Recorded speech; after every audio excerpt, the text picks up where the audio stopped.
Hello, alors aujourd'hui dans ce point culturel, on va s'intéresser au jazz. Alors le jazz est apparu aux États-Unis sous l'influence des Afro-Américains. Mais comment le jazz est-il arrivé en France?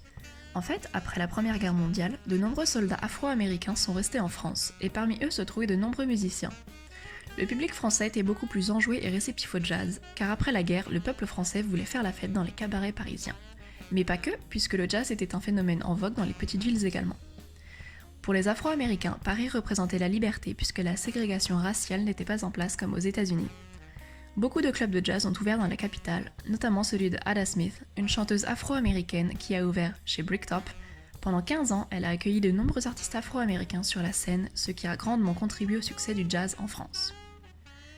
L'un des spectacles de jazz les plus connus, surtout grâce à sa tête d'affiche, reste La Revue Nègre avec Joséphine Baker. La Revue Nègre a vu le jour en 1925 au Théâtre des Champs-Élysées. Le directeur artistique du théâtre a décidé de créer une troupe d'artistes composée uniquement de personnes noires. Il a réussi à convaincre une vingtaine de musiciens, dont Sidney Bechet et Joséphine Baker.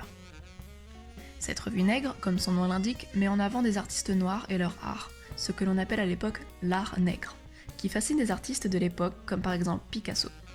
Cette fascination est à la limite de la négrophilie, comme le montrent ses affiches du spectacle. Mis à part cela, pour l'époque, le fait de voir des artistes noirs était tout nouveau pour la population française et c'était une grande avancée.